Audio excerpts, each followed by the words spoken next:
श्रीमन नारायण 31 अगस्त 2022 को वृंदावन के अति विशिष्ट समादरणीय विद्वान डॉक्टर राम कृपाल त्रिपाठी जी ने हमें एक प्रश्न पूछा था व्हाट्सएप के माध्यम से, और उन्होंने पूछा था कि क्या किसी रामायण में ये वर्णन है कि शबरी जी ने भगवान को जूठे बेर खिलाए या जूठे फल खिलाए, बेर न भी हो जूठे फल खिलाए, अपने उच्छिष्ट फलों को श्री रामचंद्र जी को शबरी ने खिलाया है। क्या ऐसा कोई शास्त्रीय प्रमाण किसी रामायण में उपलब्ध है? साथ ही हमारे सुहृद ऋतिक मिश्रा, उन्होंने प्रश्न किया कि शबरी जी की जाति क्या थी, वो ब्राह्मणी थी कि भीलनी थी। तो हम इस वक्तव्य में इन दोनों प्रश्नकर्ता महानुभावों के उत्तर को एक साथ ही बताएंगे। अब इसमें क्या है कि यद्यपि स्वामी करपात्री जी जैसे विद्वानों ने, आचार्य गंगाधर पाठक मैथिल जी जैसे विद्वानों ने बड़े लंबे चौड़े निबंध के माध्यम से ये सिद्ध किया है, मीमांसा परक समीक्षा की है और बताया कि शबरी जी ब्राह्मणी थी, वो भील नहीं थी, अंत्यजा नहीं थी, ब्राह्मणी थी। इन सबों के मत के विरोध में आचार्य सियाराम दास न्यायिक जी ने एक लघु लेख लिखा था, जिसमें उन्होंने स्वामी करपात्री जी और आचार्य गंगाधर पाठक मैथिल जी से असहमति व्यक्त करते हुए ये सिद्ध किया कि शबरी जी वास्तव में अंत्यजा ही थी, वो ब्राह्मणी नहीं थी, घिलनी थी, जिस प्रकार से उन्होंने सिद्ध किया। यद्यपि न्यायिक जी का वो लेख बहुत व्यापकता से प्रसिद्ध नहीं हुआ, हमने बहुत पहले पढ़ा था और बहुत लंबा चौड़ा भी उन्होंने नहीं लिखा था, लेकिन कतिपय प्रमाणों से उन्होंने अपनी बात को पुष्ट किया था। अब स्वामी करपात्री जी हो चाहे आचार्य गंगाधर पाठक मैथिल जी हो, ये सबों ने वाल्मीकि रामायण के कुछ शब्दों का मीमांसा परक समीक्षण करते हुए शबरी को ब्राह्मणी सिद्ध किया है, जिसमें वाल्मीकि जी जो लिखते हैं, इत्येव मुक्ता जटिला चीर कृष्णा जिनाम्बरा अनुज्ञाता तुरामेण हुत्वात्मानं हुताशने ज्वलत् पावक शंकाशा स्वर्गमेव जगामह दिव्याभरण संयुक्ता दिव्य माल्यानुलेपना दिव्यांबरधरा तत्र बभूव प्रिय दर्शना विराजयन्ती तं देशं विद्युत सौदामनी यथा। और आगे भी उससे पहले जो कबंध इत्यादि के प्रकरण में आप देखें, तेषां गतानामद्यापि दृश्यते परिचारिणी श्रमणी शबरी नाम काकुस्थ चिरजीविनी। और एकदम प्रारंभ से ही देखें तो श्रवणांग धर्म निपुणाम अभिगच्छेति राघव। तो श्रवणा इत्यादि जो शब्द हैं शबरी जी के लिए आए हुए, कृष्ण जिनाम्बरा इत्यादि शब्दों से या तपस्विनी तापसी इत्यादि शब्दों से इन महानुभावों ने यह सिद्ध करने का प्रयास किया है कि शबरी जी ब्राह्मणी थी, क्योंकि उस काल में शूद्रों का तपस्या करना निषिद्ध था। शूद्र वर्ण के लोग कठोर तपस्या नहीं करते थे। तपस्या का अर्थ यहां पर है कि जो दैहिक मानसिक वाचिक तपस्या है, जिसका वर्णन श्रीमद् भगवद गीता के 17वें अध्याय में है, वांग्मयं तप उच्यते शारीरं तप उच्यते। जो भगवान ने आचरणगत तपस्या की बात की है, सदाचार परक तपस्या की बात की है, उसमें तो सबों का अधिकार था, लेकिन विशेष करके उग्र व्रतों का आश्रय लेकर तपस्या करने का निषेध शूद्र वर्ण के लिए बताया गया है। ये ब्राह्मण क्षत्रिय आदि के लिए विहित थे। शूद्र वर्ण का कार्य अपने शिल्प कौशल से, अपनी सेवा वृत्ति से समाज को सुदृढ़ बनाना था। वन में जाकर कठोर व्रत का आश्रय लेकर तपस्या करना उनके लिए विहित नहीं था। अस्तु, शब्दापशब्द विवेककार भी कहते हैं, शूद्रा तापस्य फलस्वरूपे क्वचिद रामायणे अकाल मृत्युर वक्तव्य आसीत् सच नोक्त इति शबरी शूद्रा नेति कश्चित्। इन वचनों से कहते हैं शब्दापशब्द विवेककार की कुछ लोग मानते हैं कि शबरी शूद्रा नहीं थी, लेकिन कुछ लोगों का मत सर्वथा स्वयं प्रमाण नहीं कहा जा सकता है। और शबरी जी तापसी हैं, श्रवणा हैं, कृष्ण जिनको धारण करती हैं, कृष्ण मृग चर्म को धारण करती हैं, इन सभी शब्दों के मीमांसा परक समीक्षण में इन आचार्यों ने जो मैं कहूं बौद्धिक व्यायाम किया। हम जो वक्तव्य अभी देने जा रहे हैं, इस वक्तव्य के बाद जो हम प्रमाण इसमें प्रस्तुत करेंगे, साथ ही ये सब प्रमाण लेख के रूप में अभी सोशल मीडिया पर उपलब्ध भी कराए जाएंगे। साथ ही भविष्य में हमारे निबंध ग्रंथों में प्रकाशित भी होंगे। तो इसके बाद मुझे नहीं लगता कि कोई संदेह शेष रहेगा या कोई अति मीमांसा परक समीक्षण का औचित्य शेष रहेगा। शबरी जी के प्रति वाल्मीकि भगवान ने ये जो शब्दावली प्रयुक्त की है, इसमें तपस्विनी का अर्थ केवल ब्राह्मणी लगा लेना ये हमारी दृष्टि में समुचित नहीं है। क्यों नहीं है? क्योंकि तपस्यारत जीवन तो क्षत्रियों का भी वानप्रस्थ काल में रहा है, वैश्यों का भी अपने व्यापार धर्मानुसार रहा है और शूद्रों का भी स्वाधिकारानुसार रहा है। तो तपस्या करने में अपने अपने वर्ण और आश्रम के संविधानानुसार मर्यादानुसार सभी अधिकृत हैं। वर्णाश्रम की जो मर्यादा है उसका अतिक्रमण करके तपस्या कोई नहीं कर सकता, यज्ञ कोई नहीं कर सकता। जिस वर्ण के लिए, जिस आश्रम के लिए जैसी तपस्या और जैसे यज्ञ इत्यादि का विधान है, उसी के अनुसार वह व्यक्ति कर्म में प्रवृत्त हो सकता है। अब शबरी जी के लिए जो कृष्ण अजिन को धारण करने वाली, कृष्ण मृग के चर्म को धारण करने वाली, ये सब जो चीर कृष्णाजिनाम्बरा, ये सब जो संबोधन आए, मतंग मुनि के आश्रम में शबरी जी रहती थी। मतंग मुनि जब इस भौतिक शरीर को छोड़कर परमधाम जा रहे थे, उनके बाद जो उस आश्रम में सामग्रियां शेष रही वही शबरी के जीवन यापन का माध्यम बनी। अब शबरी जी 10 जगह तो जाती नहीं थी, उसी आश्रम में केंद्रीकृत रहती थी, उसी आश्रम में निवास करती थी। तो आश्रम में जो अवशिष्ट सामग्रियां थी गुरुजनों की, जो कुछ गुरुजनों ने प्रसाद स्वरूप, आशीर्वाद स्वरूप वस्त्र इत्यादि छोड़ दिए थे, वलकल वस्त्र, आसन आदि, उत्तरी इत्यादि, कमंडल इत्यादि, उपस्कर इत्यादि छोड़ दिए थे, उन्हीं के माध्यम से शबरी जी अपने जीवन निर्वाह को संपादित करती थी। इसीलिए यहां यह नहीं कहना चाहिए कि कृष्ण मृगचर्म को धारण कर लिया उन्होंने तो केवल वो ब्राह्मणी ही हो सकती है, क्योंकि ब्राह्मण स्त्री के लिए भी कृष्ण मृगचर्म को धारण करके जंगल जाकर इसी तपस्या का विधान हमारी दृष्टि में शास्त्र सम्मत तो नहीं होना चाहिए, क्योंकि वो ऋषि पत्नी तो है नहीं शबरी, इस ऋषि की पत्नी है शबरी, ऐसा तो कोई वर्णन नहीं मिलता। साथ ही साथ मृगचर्मादि का बाहुल्यता से प्रयोग स्त्रियों के लिए उतना प्रशस्त शास्त्र दृष्टि से हम नहीं समझते। किसी परंपरा की, किसी साधना और किसी विधान विशेष से मान्य हो सकता है, लेकिन केवल वह स्त्री कृष्ण मृगचर्म को धारण कर ली और कर देने मात्र से हमसे ब्राह्मणी कह दे, ऐसा उचित नहीं है। क्योंकि अन्य जनश्रुतियों पर भी हमें ध्यान देना चाहिए, न ही मूला जनश्रुति ही। यदि ऐसा होता तो करपात्री स्वामी से पहले या आचार्य गंगाधर पाठक मैथिल जी से पहले के लोगों ने शबरी को ब्राह्मणी क्यों नहीं माना? उन्होंने तो परंपरा से शबरी को भील वंश, किरात वंश, अंत्यजा कन्या के रूप में ही प्रस्तुत किया है, उसी रूप में उनका प्रवाचन किया है, उसी रूप में उनका संस्तमन किया है, वंदन किया है। भगवान श्री रामचंद्र जी के कथानक के अभिनव लेखकों में से रामायण मंजरीकार क्षेमेंद्र ने लिखा है, श्रवणाम शब्द पर भी मैं कहता हूं, श्रवणा शब्द पर कोशकारों ने जो अपना अर्थ व्यक्त किया, शब्द कल्पद्रुम, मेदिनी कोश इत्यादि में, वहां सुदर्शना भी अर्थ लगाया है, जो देखने में बड़ी सुंदर हो, बड़ी तेजस्विनी हो, बड़ी जिसकी आभा हो, उसे सुदर्शना कहते हैं। तो शबरी जी को जब श्री रामचंद्र जी ने देखा है, रामायण मंजरीकार व्यक्त करते हैं, ददर्श सिद्ध शबरिंग मूर्तामिव तपस्रियम, अपनी तपस्या के तेज से शबरी बड़ी देदीप्यवती प्रतीत हो रही थी। स्फाटिके नाक्ष सूत्रेण विभूषित कुचस्थलां मुखेन्दु श्रुतरावण्य बिंदुमालांकितामिव ललाट फलकालीन पुण्य भस्पत्र पुंडकां शुभ्रां धवल संपृक्त चंद्रामिव विभावरीं तां वल्कलवतीं दिव्य प्रभा पटल पल्लवां कल्पवल्ली मिवालोच्य क्लवं तत्याज राघव। इतने सुंदर दिव्य शरीर, इतनी दिव्य तेजस्विता वाली प्रभा से युक्त शबरी जी को देखा भगवान श्री रामचंद्र जी ने। ये सुदर्शना शबरी जी थी, इसीलिए इनके लिए श्रवणा शब्द का प्रयोग वाल्मीकि जी ने किया है, ऐसा हम समझते हैं। स्वामी रामदास जी बड़े सिद्ध संत हुए भारतवर्ष के, उनके शिष्य स्वामी हंसदास जी हुए, उनके शिष्य स्वामी अमरदास जी हुए थे।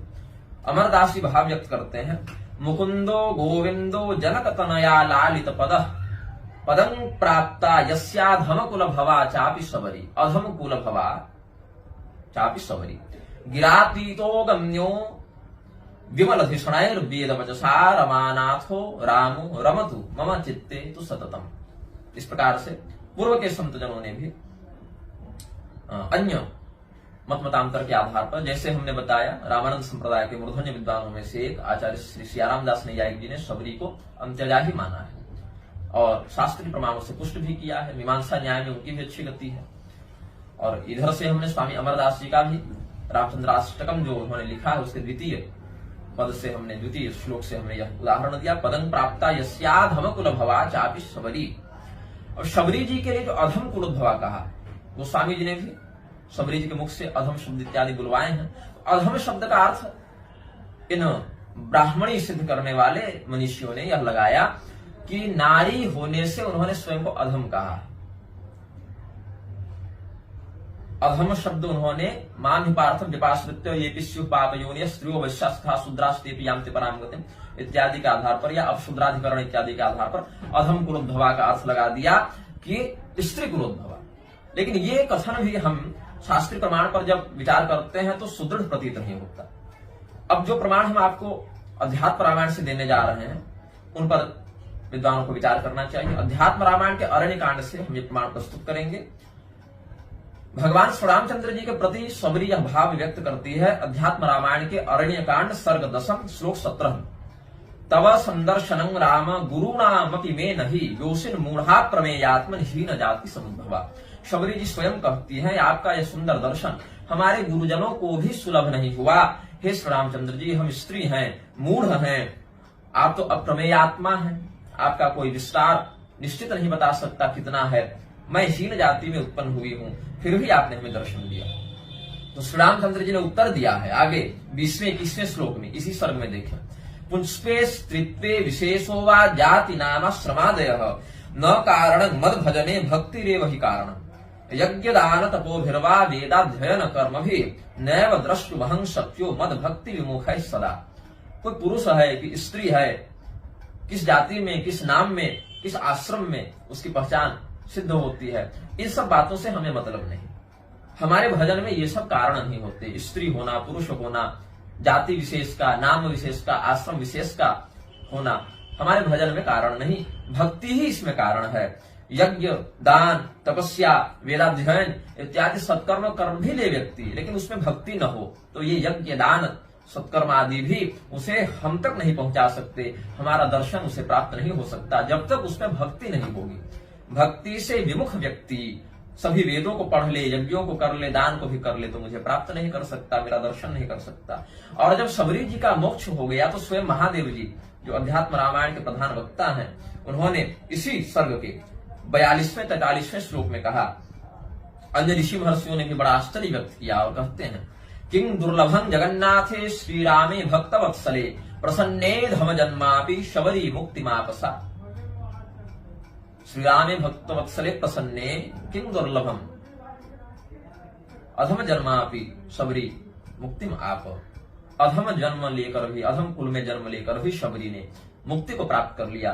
तो जगन्नाथ भगवान श्री रामचंद्र जी जो भक्तवत्सल हैं, उनके प्रसन्न होने पर क्या दुर्लभ हो जाता। और जब शबरी जैसी अधम कुलोद्भवा का भी भगवान उद्धार कर सकते हैं भक्ति के बाहुल्य से, भक्ति के प्रताप से, तो जो वास्तव में श्रेष्ठ आचरण करने वाले श्री राम चिंतक ब्राह्मण हैं, उनकी मुक्ति में क्या संदेह हो सकता है।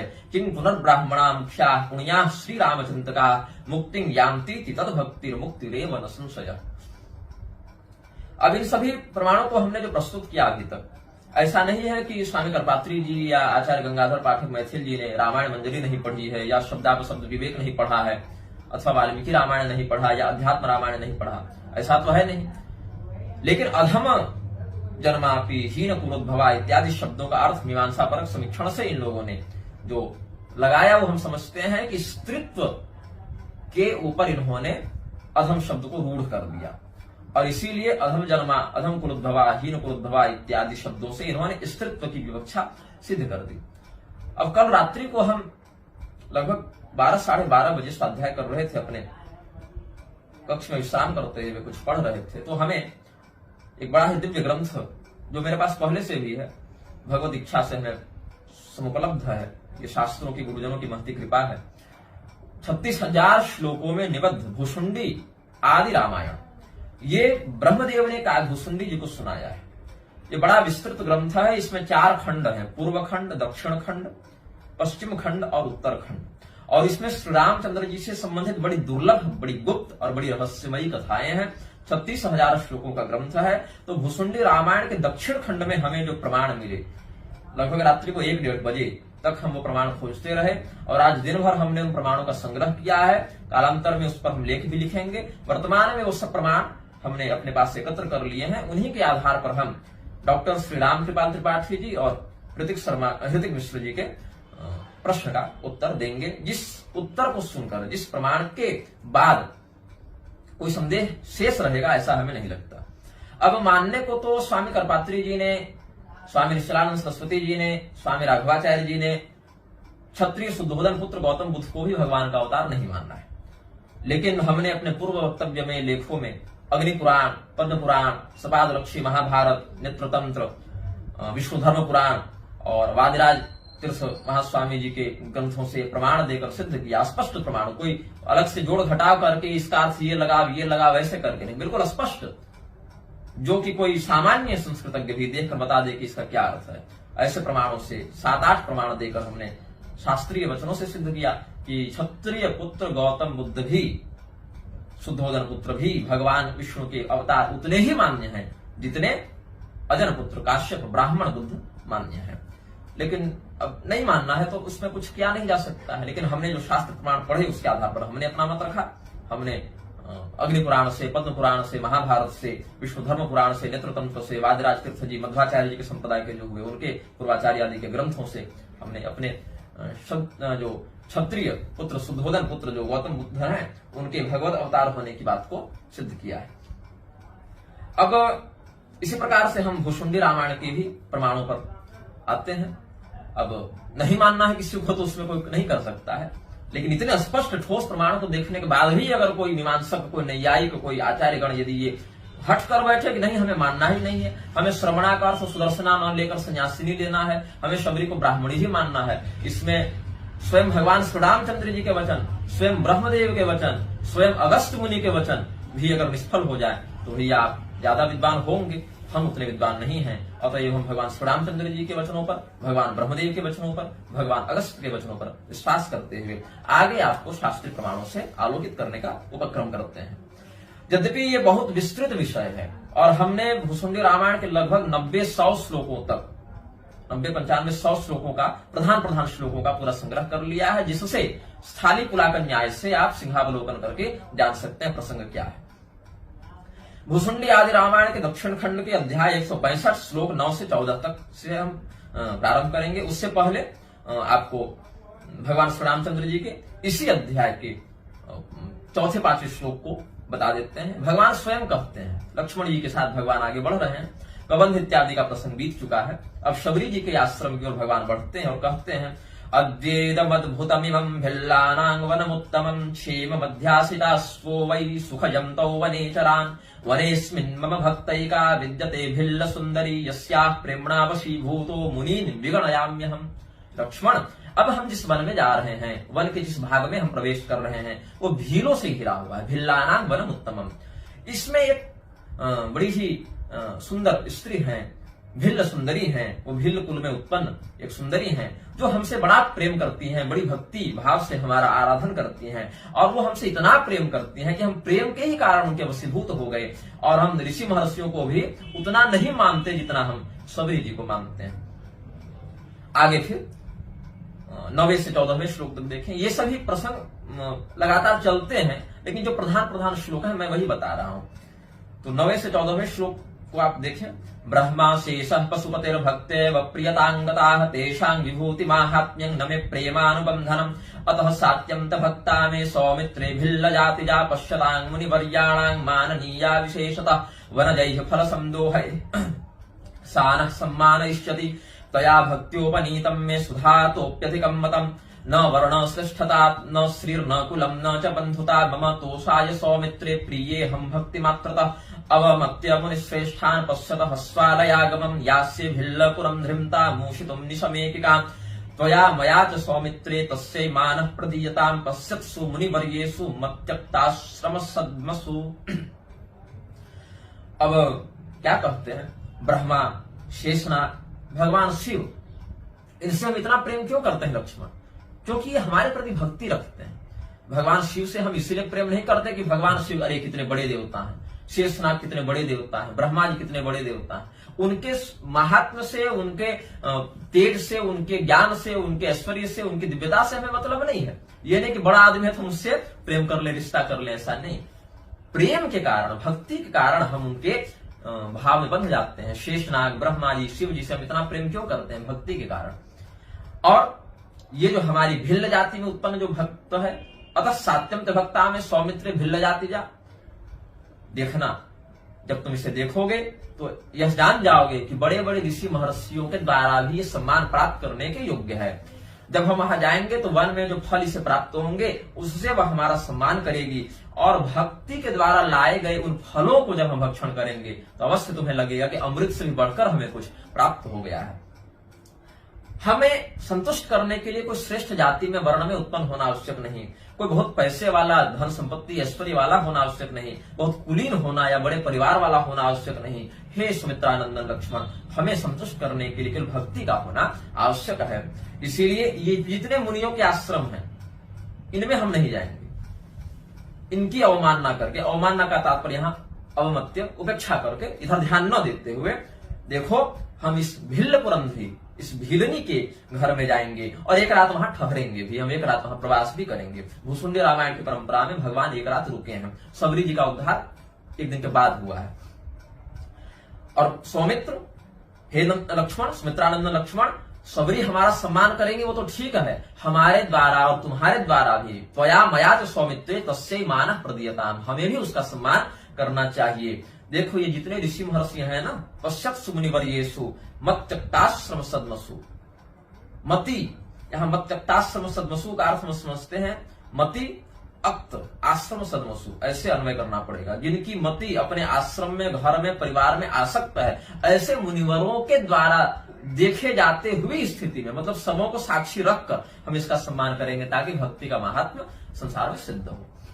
अब भगवान ने ऐसा कहा, और जब भगवान सबरी जी के आश्रम में पहुंचे हैं तो दोपहर हो चुकी है, बड़ी धूप है, बड़े प्रचंड रश्मियों से भगवान सूर्य दोपहर में प्रदीप्त हो रहे हैं।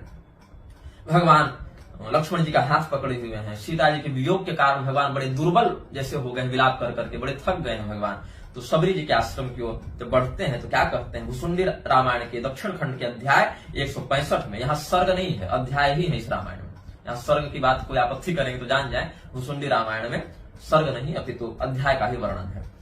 वाल्मीकि रामायण में, आनंद रामायण में, अध्यात्म रामायण में तो सर्ग इस शब्द से वर्णित किया, लेकिन यहाँ अध्याय कहते हैं। श्लोक 30 को देखें। अथ तपति मयूखैर् भूरि मध्यम दिनार्के नभसि च परितो निःकूजको यष्टिसार्थे अपगत भुजिवेलः सानुजोऽयं वियोजि शबरवनमविच्छद्धाम यस्मिन् शबर्याः। शबरवन को देखते हुए शबरी जी के आश्रम में गए। अब जो वो लोग शबरी को ब्राह्मणी बताते हैं वो कहते हैं इसका नाम ही शबरी था, लेकिन ऐसा नहीं है। ये शबर कुल में उत्पन्न होने के कारण शबरी कहलाती थी। अब शबरी जी के आश्रम में एक ऐसा स्थान था जो थोड़ा टीले के समान ऊंचा था।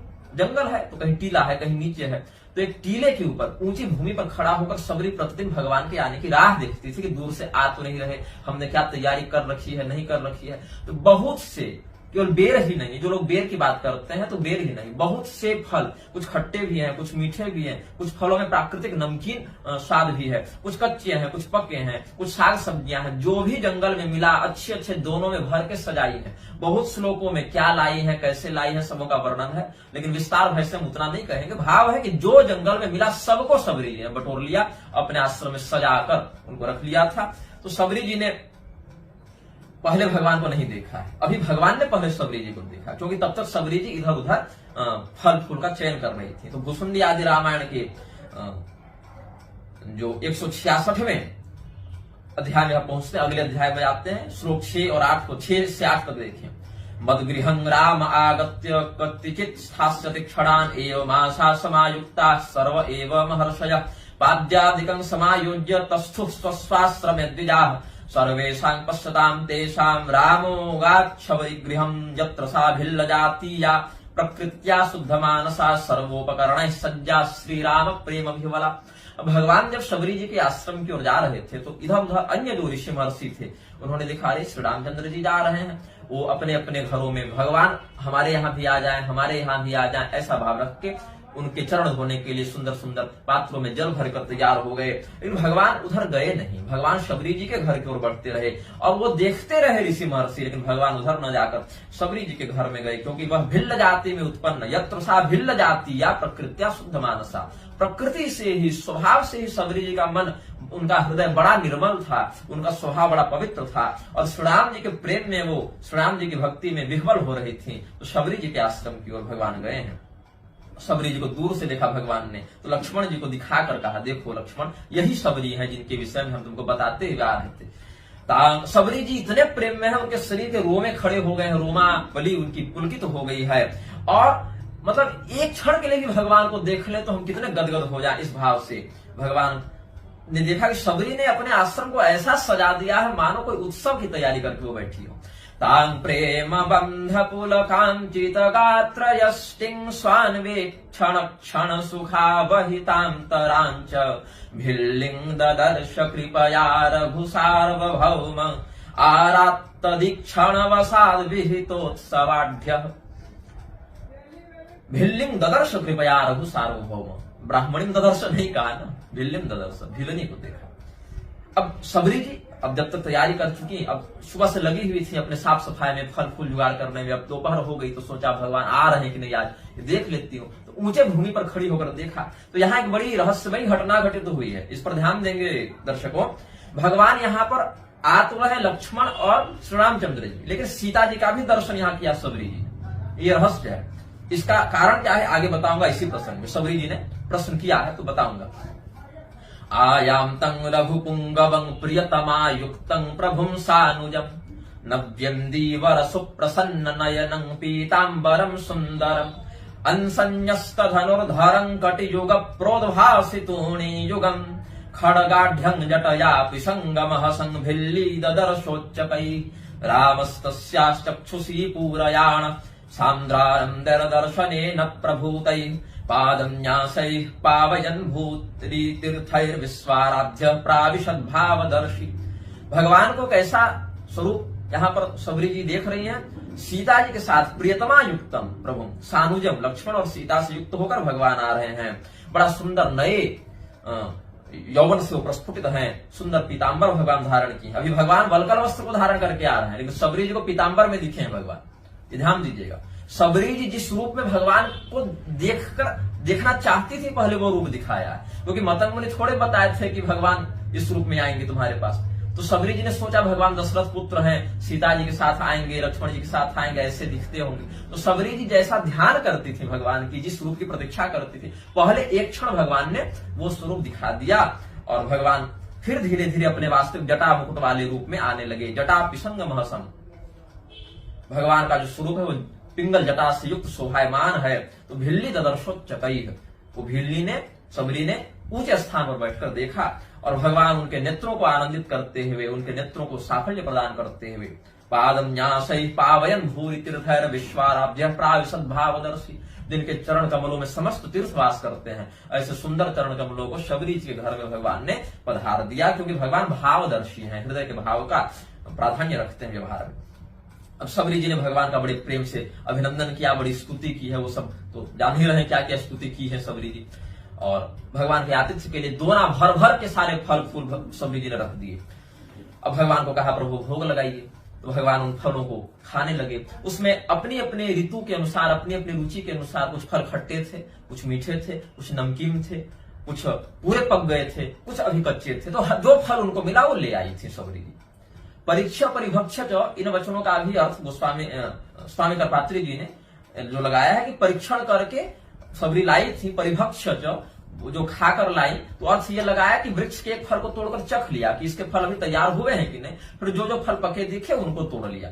आधा स्वयं खाकर आधा भगवान को दे, ऐसा नहीं है। लेकिन आगे के प्रमाणों पर हम चर्चा करें तो प्रसंग और स्पष्ट होता है, आपको सब पता चल जाएगा क्या कहते हैं। अब भगवान पृथक पृथक द्रोणगतानि तानि, अध्याय 167 के श्लोक 14 और 14, 15, 16 को देखें। पृथक पृथक द्रोणगतानि तानि स्वादूनि रुच्यानि रसावहानि आमानि पक्वानि मनोहराणि सा तत्पुरस्ताच्च कुड्रिपे फलानि तानि स्वयं सबुभुजे परमात्मा सनातन यज्ञ भुग यज्ञ पुरुषो महोदार सानुज सश्लाघे प्रतिकवलं रघु प्रवीरो भुञ्जानुमृत रसभांजि सत्फलानि प्रेमाक्तान्यधिक रसावहानि तानि भक्ताया स्वदितुमसौ परम प्रवीण। ब्रह्मा जी कहते हैं, हे काकभूषुंडे, अलग अलग दोनों में सजाकर उस सबरी ने जब भगवान के सामने मधुर सुंदर स्वादिष्ट रुचिकर रसयुक्त फलों को रख दिया तो स्वयं वो परमात्मा सनातन जो यज्ञ भोगी हैं, यज्ञ नारायण हैं, वो आज यहाँ पर भोग लगा रहे हैं। और प्रत्येक कौर में जैसे जैसे भगवान फलों को खा रहे हैं, प्रत्येक कौर की प्रशंसा कर रहे हैं भगवान। और संपूर्ण रसों के तत्व को जानने वाले भगवान है। रसो वैसा वे स्वयं रसमय है, इसीलिए प्रेम की अधिकता से वो रस और ही अधिक प्रगाढ़ हो गया था। तो भगवान अपने भक्ता सबरी जी के प्रेम से और भी सुमधुर हो चुके उन फलों का आस्वादन करके प्रशंसा करने लगे। तो सबरी जी ने देखा कि इसमें कुछ फल कच्चे भी होंगे, तो कहीं कच्चा ये फल तो नहीं, ऐसा चख के रख दिया, अरे ये कच्चा तो नहीं रह गया, ऐसे करके चख के रख दिया। तो सबरी जी ने अब श्लोक 20 से 23 तक देखें, इसी अध्याय के भूसुंडी रामायण के दक्षिण खंड के अध्याय 167 के श्लोक 20 से 23 तक देखें।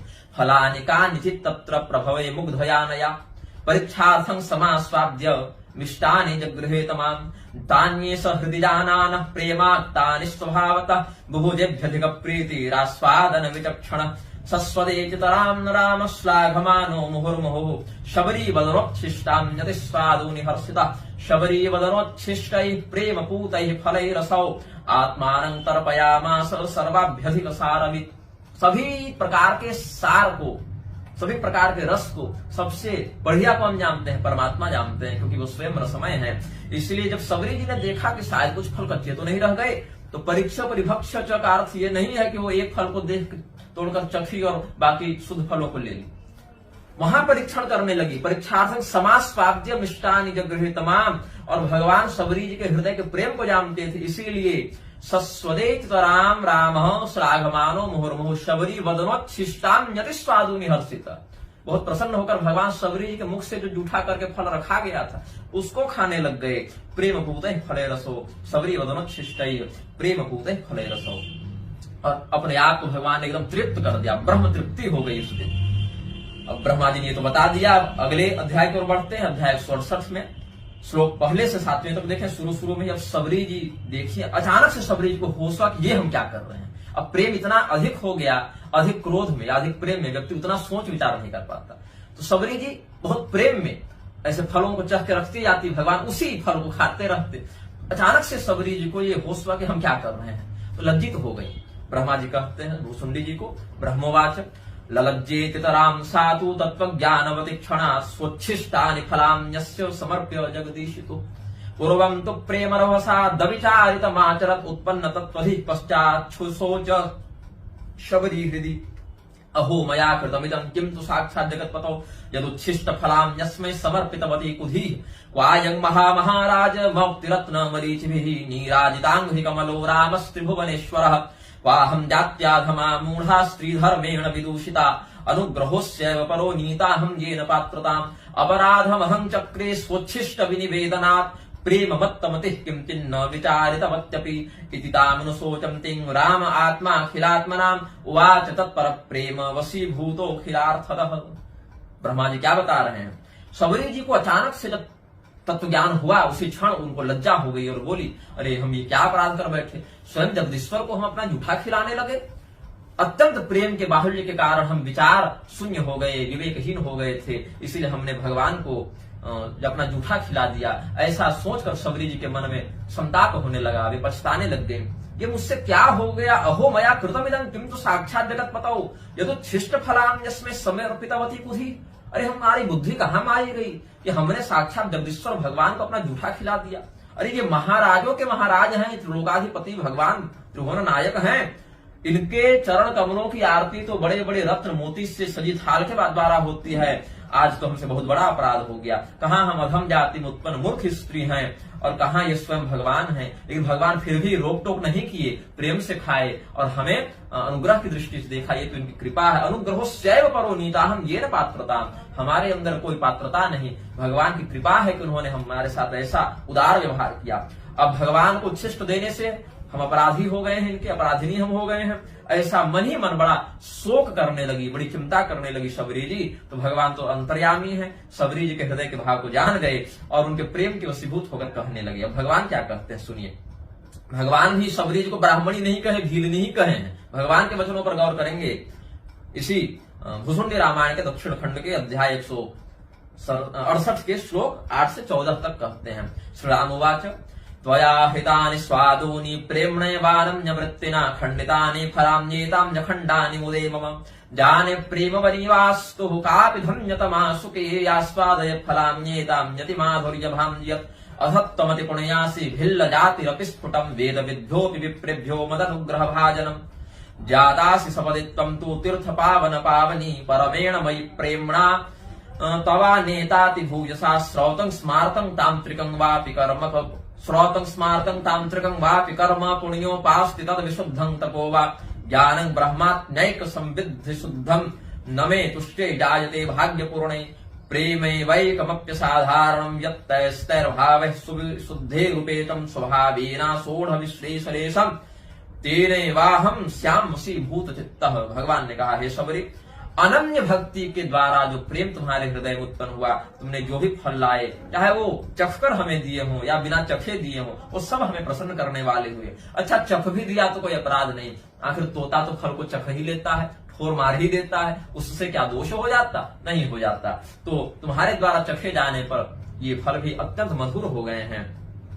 तुम भील की जाति में उत्पन्न हुई हो, असत तुमति पुण्यासी भिल्ल जाति स्फुटम, भील की जाति में उत्पन्न होकर भी तुम्हारा तो बड़ा दिव्य पुण्य है। जो वेद के विद्वान ब्राह्मण है उनका भी और हमारा भी अनुग्रह तुम्हारे ऊपर सदैव बना रहेगा, संतों की, ब्राह्मणों की, और हमारी कृपा भी तुम पर बनी रहेगी। तुम तो साक्षात संपूर्ण तीर्थों को पवित्र करने वाली बन गई हो शबरी, क्योंकि तुम अत्यंत अनन्य भक्ति से युक्त हो। तुम्हारा ये जो परम प्रेम है हमारे प्रति, इसने तुम्हें इतना पवित्र कर दिया है कि तुम तीर्थों को भी पवित्र कर सकती हो। कोई वेद की मर्यादा के अनुसार हमारी पूजा करे, स्मार्त हो या तांत्रिक हो, श्राद्ध स्मार्त तांत्रिक विधि से कोई भी कर्म करे, उससे पुण्य फल प्राप्त होता है। तपस्या से लोग शुद्ध होते हैं, ब्रह्मात्मैक्य संसिद्धि के अद्वैत ज्ञान से लोग शुद्ध होते हैं, लेकिन उससे हम उतने संतुष्ट नहीं होते। हे महासौभाग्यवती शबरी, जो असाधारण प्रेम है, अनन्य प्रेम है, अव्यभिचारिणी भक्ति है, उससे जो भाव संशुद्धि प्राप्त हो जाती है, उसी प्रेम के कारण हम अपने भक्त के वशीभूत हो जाते हैं। ये भगवान ने कहा। आगे फिर भगवती शबरी बड़े हर्ष से भगवान को देखती हैं कि हमारे मन में जो अपराध बोध हो गया था, आपने उसका समाधान कर दिया। इत्युच्चैः प्रेम मधुरम ब्रुवाणो रघुनंदनः भुक्तिं समापयामास सानुजः शबरी गृहे शबरी समुपानीतैः पानीयैः स्वादुशीतलैः पीयूष विमलैः शुद्धैः स आत्मानमतर्पयत् शबरी करपदमस्थ पात्रधारा विनिर्गतैः मुखमक्षालयद्रामः सानुजो मलवारिभिः ताम्बूलमर्पयामास किराति क्रमुकान्वितम्। यहाँ किराति शब्द आया, ब्राह्मणी नहीं आया, ब्राह्मणी क्रमुकान्वितम् नहीं, किराति क्रमुकान्वितम्। मुखरंजन कृच्चूर्ण संयुतम् तत्र सानुजे। भुसुंडी रामायण के दक्षिण खंड के अध्याय 168 के श्लोक 15 से 18 तक देखें। शबरी जी को इस प्रकार से आश्वासन देकर भगवान ने अपने प्रसाद को पूर्ण किया और शबरी जी के ही द्वारा लाए गए जल से उन्होंने अपना हाथ मुंह धोया। शबरी जी ने जो भगवान को हाथ मुंह धुलाया, जल पिलाया, फिर तांबूल दिया मुख शुद्धि के लिए। तांबूल में किराति क्रमुकान्वितम, सुपारी इत्यादि से युक्त तांबूल को, उसमें मुख को सुवासित करने वाला चूर्ण इत्यादि दिया हुआ था। जो भी जंगल में औषधि वनस्पति, सुपारी के वृक्ष भी जंगल में होते हैं, पान का उन्होंने लता भी लगा रखी होगी, पान की लता, तो कोई दिक्कत नहीं है इसमें। तो भगवान को, लक्ष्मण जी को भी तांबूल इत्यादि प्रदान किया मुख शुद्धि के निमित्त। अब भगवान श्री रामचंद्र जी से शबरी कहती हैं कि आपको हम सीता जी के साथ से ध्यान करते थे, आप अकेले आ गए, एक क्षण के लिए लगा कि आप युगल सरकार हैं, लेकिन यहाँ पर दोनों आए हैं। और मैंने ऐसा कौन सा पाप किया था प्रभु कि आपको इस प्रकार से स्त्री विरह वाले स्वरूप में हम देख रहे हैं? स्वस्थ चित्त आप नहीं हैं, सीता जी के वियोग में आप व्यथित चित्त हैं। तो हमें कब ऐसा दर्शन लाभ होगा कि हम आप तीनों को देखें? तो भगवान ने कहा कि ठीक है, अभी तुम अपनी तपस्या को इस जन्म में तो पूर्ण कर चुकी हो, हमारा धाम भी तुम्हें मिलेगा ही, लेकिन अगर तुम वास्तव में फिर हमारा दर्शन करना चाहती हो सीता जी के साथ, तो ऐसा करना अगले कल्प में तुम फिर कुछ समय के लिए शरीर धारण करके आ जाना, और उस समय हम तुम्हें सीता जी के साथ ही दर्शन दे देंगे, ऐसा कहके। अन्यथा सबरी तुम्हारे जन्म का पुनः कोई औचित्य नहीं है। तुम इतनी भक्तिमती हो, इतनी ब्रह्मनिष्ठा तुम्हारी दृढ़ है कि तुम सीधे हमारे परम धाम को प्राप्त हो जाओगे, और प्राप्त कर चुकी हो। लेकिन सबरी, अगर तुम्हें सीता, रामचंद्र, लक्ष्मण जी सबका दर्शन एक साथ करने की इच्छा है, अगले कल्प में फिर आ जाना, हम उस समय तुम्हें ये दर्शन दे देंगे, ऐसा भगवान ने कहा। अब इसके बाद भगवान आगे बढ़ गए शबरी जी के आश्रम से उस दिन रुककर, और भगवान ने जब प्रस्थान किया वहां से, बाकी ब्राह्मणों को बड़ी जलन हुई, बाकी ऋषि महर्षियों को बड़ा खेद हुआ, बड़ी ईर्ष्या हुई। नारायण। बाकी ऋषि महर्षि आपस में भगवान की निंदा करने लगे, भगवान की बुद्धि भ्रष्ट हो गई। अब हम अपने मुंह से नहीं कह रहे, प्रमाण बता रहा हूं, ये कोई कह मत देना कि भगवान की बुद्धि भ्रष्ट हो गई, ऐसा कैसे कह रहे हैं, नहीं, प्रमाण है उसमें। भुसुंडी रामायण के दक्षिण खंड के अध्याय 169 के श्लोक पहले से तीसरे तक देखें। ब्रह्मा जी कहते हैं, हे काकुसुंडी, गते तु रघुशार्दूले सानुजे शबरी गृहात् मुनयो ब्राह्मणा चेत्थ मुचुस्तद वनवास्तवः। उस वन में रहने वाले अन्य मुनिजन, ब्राह्मण जन ये कहने लगे, अहो बुद्धि विपर्यासु, ये बुद्धि का कैसा उल्टा फेरबदल देखने को मिला आज, कैसी बुद्धि बिगड़ गई। महतामपि दृश्यते, बड़े बड़े लोगों की बुद्धि भी भ्रष्ट हो जाती है। प्रायोक्षिल क्षोभकृतः कालस्यैव विपर्ययात्, समय अगर बदल जाए ना तो विद्वान व्यक्ति भी अशुद्ध आचरण वाला, मूर्ख आचरण वाला हो जाता है। कैसे भाई? शबर्या गृहमागच्छे न यदि स्वसम्मतः शिष्टै रामो रघुकुलोद्भवः शबर्या गृहमागच्छे दनादृत्य मुनीनपि। हम मुनियों का निरादर करके, हम मुनियों की आश्रम की ओर देखे भी नहीं, भगवान आए भी नहीं, और सबरी के यहाँ चले गए। सबरी के यहाँ तो कोई आता जाता नहीं, सभ्य व्यक्ति, शिष्ट व्यक्ति सबरी जैसी नीच जाति के यहाँ आना जाना नहीं करते, और भगवान रघुकुल जैसे श्रेष्ठ कुल में उत्पन्न होकर इधर आ गए, मतलब उनकी बुद्धि ही बिगड़ गई होगी।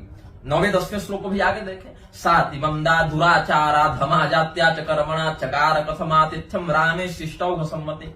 भगवान राम तो बड़े शिष्टाचार वाले हैं, अच्छे सदाचारी जन उनकी सेवा करते हैं। ये मंदबुद्धि, दुराचारिणी, अधम जाति और कर्म वाली सबरी भगवान का आतिथ्य कैसे कर ली? इससे समझ में आता है, जिसका जल भी व्यक्ति न पिए, जिसका छुआ पानी नहीं चलता है, उसके घर में जाकर भगवान भोजन कर लिए। अहो अग्राह्यम जलमप्यस्याः का कथा नस्य बाणवा। अरे ब्राह्मणों, सबरी के तो हाथ का हम पानी न पिए, भगवान उसका अन्न खा लिए, फल भक्षण कर लिए। अहो बुद्धि विपर्यासो राघवस्य मतदृश।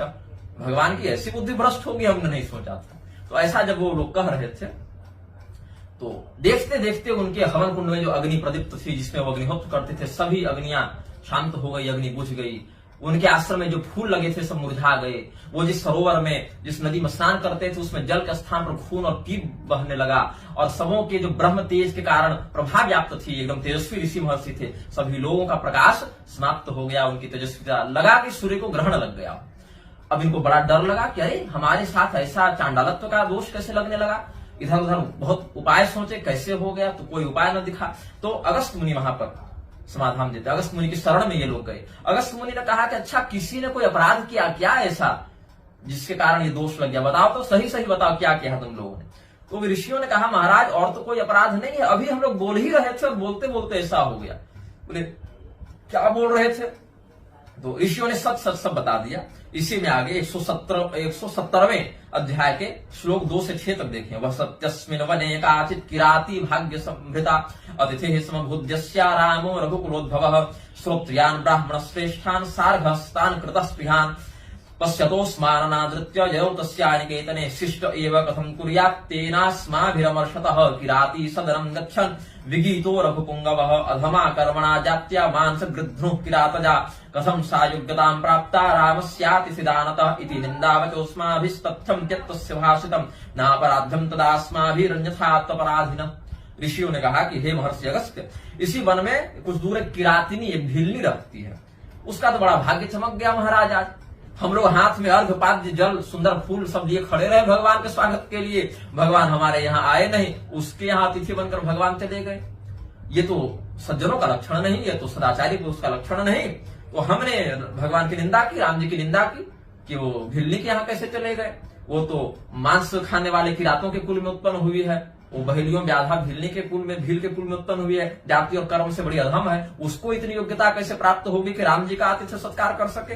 तो हमने ये निंदा तो की है, लेकिन हमने कोई झूठ थोड़ी बोला, हमने तो सत्य ही बोला है, इसीलिए हम इसे अपराध नहीं समझते ये, क्योंकि हमने तो कोई झूठ नहीं बोला, कोई बढ़ा चढ़ा कर तो बात नहीं कही।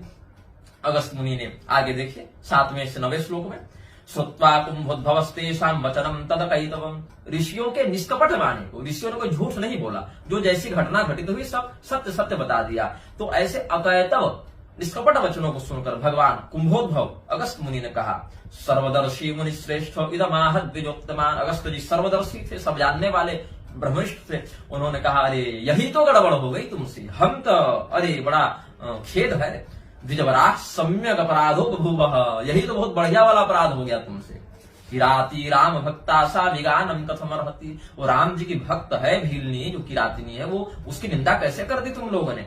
एक समय को मान लो कि भगवान की तुमने निंदा कर दी, भगवान क्षमा कर देंगे, लेकिन अपने भक्त का अपराध, अपने भक्त के प्रति की गई निंदा और तिरस्कार की वृत्ति को भगवान सहन नहीं करते। राम जी को गाली देते तो राम जी क्षमा कर दे सकते थे, उनके भक्त की निंदा करोगे तो भगवान नहीं छोड़ेंगे। सोढ़व्यमेव रामेण विगानं स्वस्य कर्हिचित् न तु रामः स्वभक्ताया विगानं सोढ़ुमर्हति। तो भगवान के सब पीछे पीछे दौड़े, कह रहे बहुत दूर नहीं गए होंगे भगवान, अभी ये तो कुछ देर पहले इधर से गुजरे हैं। तो भगवान के पीछे पीछे सारे ऋषि महर्षि दौड़े, भगवान को प्रणाम करके बोला उन्होंने, महाराज बड़ा अपराध हो गया, हमने ऐसा ऐसा कह दिया, अब हमारे इस अपराध के कारण हमारे अग्निहोत्र की अग्नि बुझ गई, हमारे फूल सब मर गए, हमारे तुलसी जी का बिरवा सूख गया, हमारी नदियों में खून और पीप बहने लगा, हमारा ब्रह्मतेज नष्ट होने लगा है, आप हमें क्षमा कर दें। तो आगे 171वें अध्याय के श्लोक 19 से 24 तक देखें भगवान क्या कहते हैं। भगवान स्वयं कहे, यहां भी भगवान ने सबरी जी को भीलनी ही कहा, सुनिएगा। मद विगानं मया विप्रा सोढ़मेव न संशयः तस्यास्तु मम भक्ताया विगानं सर्वनाशनम् सैव क्षमापनीया वो गत्वा तस्यानिकेतनं भिल्लजातिरिति जम्बः शङ्कनीया न सोत्तमा साधन्या भूरिभागा च महायोगा तपस्विनी नमस्या सर्वदेवानां कथाम्येषां तु कानृणाम्। जो लोग तपस्विनी शब्द से भिलनी को ब्राह्मणी बताने लगे थे, यहाँ देख लीजिए, भिल्ल जाति रीति जम्बः शंकनीया न सोत्तमा साधन्या भूरिभागा च महायोगा तपस्विनी। भगवान ने एक ही साथ भिलनी और तपस्विनी दोनों कह दिया। नित्यं नमस्या सर्वदेवानां कथाम्येषां तु कानृणाम् नित्यं वसेस्म्यहं तस्या मत्प्रेमा वहितात्मनः कृपयिष्यति वो विप्रा नियतम सा कृपावती तस्याः पाद रजस्पर्शाद। जो दीपक जिसने याद दिलाया वही श्लोक मिल गया। तस्याः पाद रजस्पर्शाद तीर्थम तीर्थताम यात अतो भूयस्तमा आराध्या भवद्भिः सा किरातिनी तस्या विगानतो जात मनिष्टम वो द्विजातयः न मद विगानतः शक्यं यदहं भवतां हितः। ऐसा नहीं है कि आपने हमारा अपराध किया ब्राह्मणों। आगे और ब्राह्मणों की बड़ी प्रशंसा भी की भगवान ने कि ब्राह्मण तो हमारे लिए देवता के समान है, हम तो ब्राह्मणों का बड़ा समादर करते हैं, ब्राह्मण तो हमारे प्राण हैं, इसलिए हमारे प्रति आपने जो कुछ कहा हमें उसका कोई क्रोध नहीं है। अगर हमारा आपने अपराध किया होता तो हम तो ऐसे क्षमा कर दिए। न मद विगानतः शक्यम यदहं भवतां हितः, हम तो ब्राह्मणों के हितकारी हैं, हमारी निंदा करने का ये दोष आपको नहीं लगा। आपने हमारी भक्त सबरी का जो निरादर कर दिया ना, उसकी जो निंदा कर दी, उससे ये दोष हो गया है।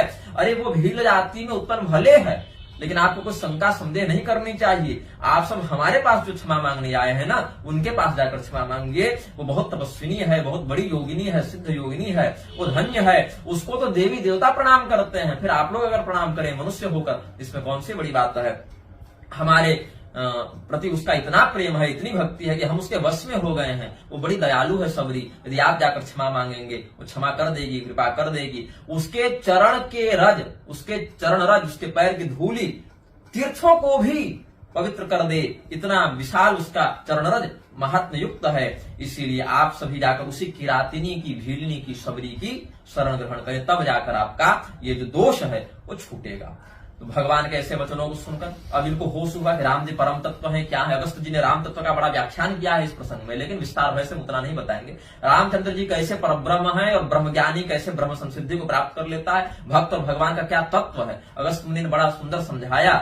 और उसके बाद सभी ऋषि महर्षि गए, बोले अगस्त मुनि हमारे पास इतनी हिम्मत नहीं है कि हम जाकर सबरी जी के पास मुंह लेकर जा सके, आप हमारे साथ चलिए, आप क्षमा मंगवा दीजिए। बोले ठीक है, हम जाकर बात करते हैं। तो सबरी जी के पास जाकर अगस्त मुनि ने कहा, मां संबोधन किया सबरी जी के लिए, मां सबरी, माता सबरी, हे देवी माता शबरी राम भक्ते कृपावती। ये है भुसुंडी रामायण दक्षिण खंड अध्याय 172 श्लोक 2 से 13 तक सुन लीजिए। और आगे भी सुना ही देता हूं, 21 से 30 तक भी सुन लीजिएगा। और उसके बाद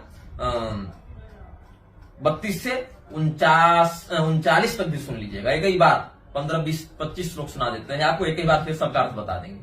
हे देवी मातः शबरी राम भक्ते कृपावती मनसा कृपयास्मभ्यं ब्राह्मणेभ्यः शुभेक्षणे तव भक्त्या वशीभूतो भगवान रघुपुंगवः अतस्त्वां जननी स्तोतुं गिरा नोपादयामहे जग्राहत् तत्कृतातिथ्यं रामो भुवन दुर्लभः काङ्क्षतोऽस्माननादृत्य ब्राह्मणान् श्रोत्रियानपि अतस्त्वं श्रोत्रियेभ्योऽपि ब्राह्मणेभ्यो वरीयसी त्वयोद्धृता निजकुले दश पूर्वे दशापरे निवसन्त्या त्वया देवी वनमेतत् सुपावनम् तीर्थभूतमभून्मातः काते स्तुतिरतः परम् अजानता जानता वा जप्ते केनापि किञ्चन अपराद्धमभून्मातस्तत्त्वं क्षन्तुमिहार्हसि पुरस्तात्तव पश्चाद् वा यत्किञ्चिदपराधजम् मातस्त्वदनुकम्पातस्तन्न आपोपगच्छतु जननित्वं सदा पूता रामभक्तिप्रभावतः तद्दर्शनेन पूयन्ते महापातकिनो जनाः त्वया वशीकृतो रामः प्रेममात्रेण सन्ततं मुनीनां शुद्धचित्तानां यो वै दूरतरस्थितः धन्यं तव परं प्रेम धन्यं ते ज्ञानमूर्जितं धन्यं तव कुलं मातर्धन्यात्मं तत्र सम्भवा विज्ञापनमिदं मातः श्रूयतां नस्त्वयाधुना शोणितौ भवः जाता अस्मदाश्रमगासरित्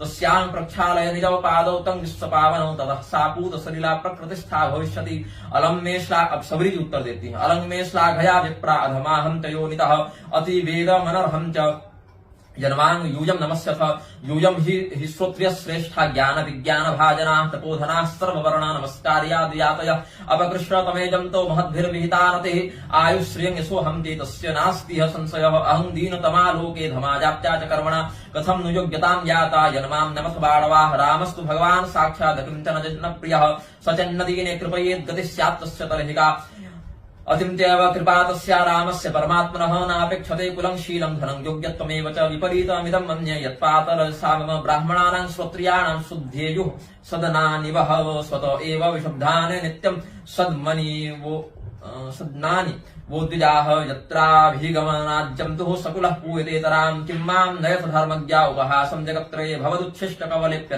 नीचयो निजाम् दत्तं च कृपया मह्यं युष्माभिर्दर्शनं द्विजाः तद्ब्रूत भूरि शर्माणो हितं किंकरवाणि वह। अब फिर सबरी जी प्रणाम की और अगस्त जी ने फिर कहा है इत्युक्त्वा सबरी दीना कुंभयो निर्महामुने चरणावग्रहित दूरात् स्पृश्यामीति शंकया ततस्तामाह भगवान् कुंभयो निर्महाशय हा राम भक्ते भवते कथं त्यास्ति तद्विजय यस्या प्रेम्णा वशीभूतो भगवान् रघुपुंगवः साक्षात् परात्परश्चै स यज्ञातश्च सेवितः उत्तिष्ठ देविते शीलं लोकोत्तर सुपेशलं किरातिनी शुभं भूयात् तव साधुतमाकृते यथा वदन्त्यमी मातर्ब्राह्मणास्ते गृहागताः तथैव क्रियतां देवी न विलम्बस्व सम्प्रति तत्पादच्छालनात् देवी शुद्धिमेष्यति सासरित् अमीषां चाश्रमस्थानं पुनीहि रामसेवके प्रतिबद्ध क्रिया एते सर्व एव द्विजातयः अनुतिष्ठन्तु कर्माणि तत्पुण्यं च लभस्वभो इति निर्बिन्धतस्तेषां रामभक्ता किरातिनी सा तथैवाकरोत् साधु यथा तैरभिकाङ्क्षितम्। अब इतना जो भुसुंडी रामायण का पारायण सुनाए, अब आपको सीधे सीधे सरल अर्थ बताते जाते हैं। अगस्त मुनि ने ब्राह्मणों के समुदाय का नेतृत्व करते हुए, ऋषियों का नेतृत्व करते हुए सबरी जी के पास जाकर कहा, हे माँ सबरी, हे देवी, आप बहुत कृपालु हैं, बड़ी दयावती हैं, आप श्री रामचंद्र जी की परम भक्ता हैं, आप हम ब्राह्मणों की ओर कृपा की दृष्टि से देखें, आप हमारे लिए अपने मन में करुणा का भाव बना लें। आपकी भक्ति से भगवान रघुकुल श्रेष्ठ राम जी जब वशीभूत हो गए तो हम आपकी स्तुति में क्या कर सकते हैं भला। हम तो यही समझते हैं कि हम ब्राह्मण सब श्रोत्रिय वेदपाठी अपने हाथ में फूल अक्षत गंध पुष्प और ये पाद्यर्घ लेकर खड़े रहे, भगवान हमारे पास नहीं आए, आपके पास आ गए। इसी से आपकी पवित्रता, इसी से आपकी भक्ति सिद्ध हो जाती है। आपने अपना तो उद्धार कर ही लिया, अपने आगे पीछे के भी 10-10 पीढ़ियों का आपने उद्धार कर दिया है। आप इस जंगल में रहते हुए इस जंगल को पवित्र करती हैं, ये हम समझ नहीं पाए। आपने इस जंगल को अपनी उपस्थिति से तीर्थ बना दिया है। अब हम आपकी और क्या स्तुति करें। हमने जानबूझकर या अनजाने में जो कुछ भी आपका अपराध कर दिया हो, हे माँ आप क्षमा कर दें। आपके मुंह के सामने अगर कुछ उल्टा सीधा कभी कह दिया हो, पीठ पीछे आपकी चुगली की हो, तो आप सभी अपराधों को क्षमा कर दें। हमें वो अपराध न लगे, वह अपराध हमारा दूर हो जाए, आप ऐसी कृपा करें। आप हे जननी, हे माँ, आप राम भक्ति के प्रभाव से स्वयं पवित्र हैं। आप तो स्वयं इतनी पवित्र हैं कि कोई महापातकी व्यक्ति आपको देख ले तो वह पवित्र हो जाएगा। आपने केवल प्रेम मात्र से भगवान को वशीभूत कर लिया। जो शुद्ध चित्त वाले ऋषियों की पकड़ में नहीं आते, ऐसे भगवान आपके प्रेम की पकड़ में आ गए। आपका प्रेम धन्य है। आपका जो इस प्रेम के द्वारा उद्भूत ज्ञान है वो धन्य है। आप जिस कुल में जन्म ले ली वो धन्य हो गया, और जहां जिस जगह पर जिस स्थान पर आपने जन्म ले लिया वो भी धन्य है। आज हम आपके पास आकर बड़ी करुणामय दृष्टि का अनुरोध करते हुए निवेदन करते हैं, आप हमारे सबों के घर में चले, हम आपका पैर धोएंगे, अपने घर में छिड़केंगे, आपका चरणोदक जो संपूर्ण विश्व को पवित्र करने वाला है, आप उससे हमारे घर को पवित्र कर दें, हमारे नदियों को पवित्र कर दें, क्योंकि जब तक आप अपने चरण रज का स्पर्श हमारी नदियों में, हमारे घर में नहीं कराएंगे, हमें इस दोष से मुक्ति नहीं मिलेगी। तो ऐसा सुनकर सबरी जी ने कान बंद कर लिए और बहुत डर गई कि हे भगवान, ये ब्राह्मण लोग हमको क्यों प्रणाम कर रहे हैं यार। अब उनको समझ में नहीं आया कि ऐसा क्या बवंडर मच गया इधर भाई। वो बड़ी सरल हृदय की थी सबरी जी ना, तो डर गई, कितने बड़े बड़े ब्राह्मण पुरोहित हमको आके प्रणाम कर रहे हैं, ऋषि महर्षि। तो कह दिया अब चुप हो जाइए, अब अधिक मत बोलिए, अलम में श्लाघ गया, हमारी बड़ी प्रशंसा आपने कर ली, आप सभी ब्राह्मणों को हम प्रणाम करती हैं, हम बड़ी अधम कुल में उत्पन्न हुई है महाराज, आप जो कह रहे हैं हमें बड़ा चुभ रहा है ये, हमारी आप ऐसी प्रशंसा न करें, हमारी स्तुति न करें, आप जो कर रहे हो अच्छा नहीं कर रहे, हमारी प्रशंसा क्यों कर रहे हैं आप लोग इतने ज्ञान विज्ञान से संपन्न ऋषि महर्षि हैं, सभी लोग आपको प्रणाम करते हैं महाराज, आप सभी प्राणियों के द्वारा, सभी वर्णों के द्वारा पूजनीय, तपोमय है, तपोधन है।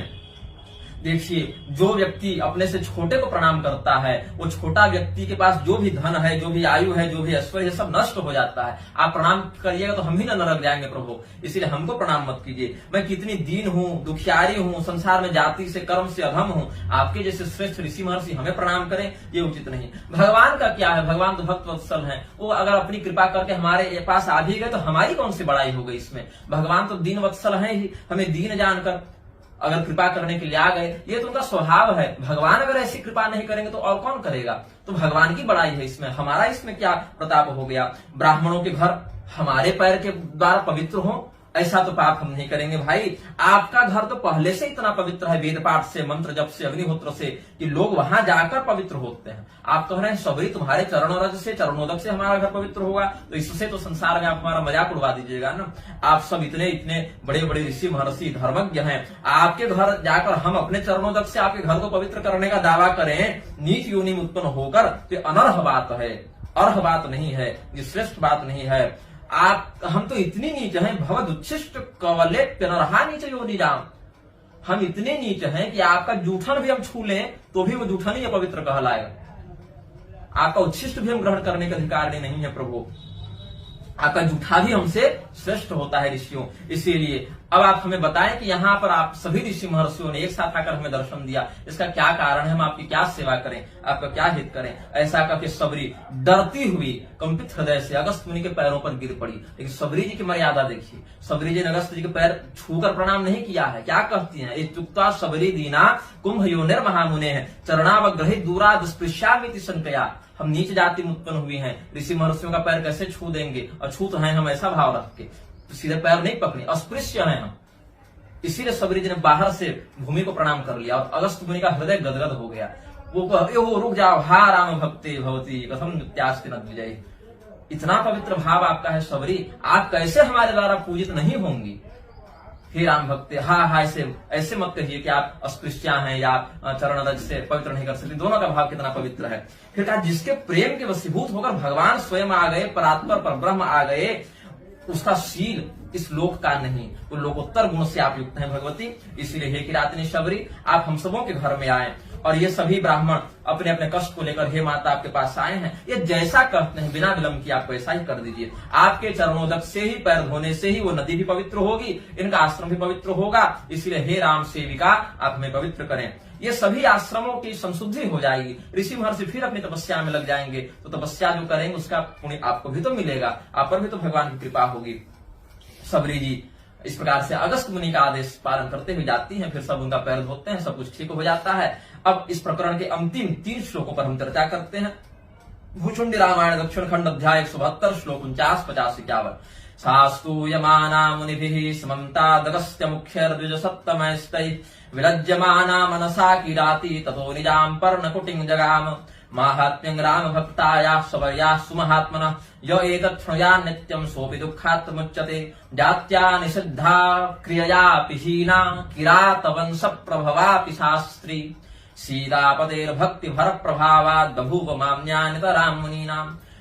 अगस्त इत्यादि बड़े बड़े ऋषि महर्षियों के द्वारा जब ये काम हो गया, प्रायश्चित इनका हो गया, आकाश से फूल बरसने लगे, अगस्त इत्यादि बड़े बड़े ऋषियों ने शबरी जी की स्तुति करना प्रारंभ कर दिया। शबरी जी लज्जित हो गई कि हे भगवान क्या हो रहा है मेरे साथ। विलज्जमाना मनसा किराती तो निजांग पर्ण कुटिम जगाम। फिर शबरी जी लज्जित होती हुई हे भगवान क्या ऋषि महर्षि हमारे साथ ऐसा प्रणाम पाती का व्यवहार कर रहे हैं, अपने कुटिया में आ गए। फिर उनका मोक्ष हो जाता है। फिर ये श्री राम भक्त शबरी का जो महात्म है, जो इसको प्रतिदिन सुनेगा वो भी अपने दुखों से मुक्त हो जाएगा। जात्या निषिद्धा क्रियापि हीना किरात वंश प्रभावापि शास्त्री। वो जो स्त्री थी शबरी, किरात वंश में उत्पन्न हुई, जाति क्रिया इत्यादि से हीन थी, लेकिन सीतापति श्री रामचंद्र जी के प्रभाव से, भक्ति के महात्म से वो ऋषियों के लिए भी सम्माननीय हो गई थी। ये भक्ति का प्रभाव यहाँ पर वर्णित करते हैं।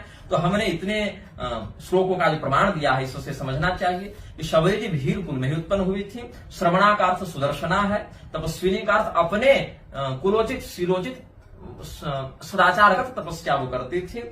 और शबरी जी वास्तव में भीरकुल में उत्पन्न किरातिनी ही थी, जिन्होंने भक्ति के प्रभाव से भगवान को प्राप्त कर लिया, ऋषियों के द्वारा वंदिता हुई, साक्षात ब्रह्म विद्या स्वरूपिणी हुई। इसीलिए अत्यधिक मीमांसा का प्रयोग करके जो आचार्यगण भगवती शबरी को जबरदस्ती ब्राह्मणी सिद्ध करने का बौद्धिक व्यायाम करते हैं, इस शास्त्र प्रमाण के आधार पर हम अपनी असहमति व्यक्त करते हैं। श्रीमन नारायण।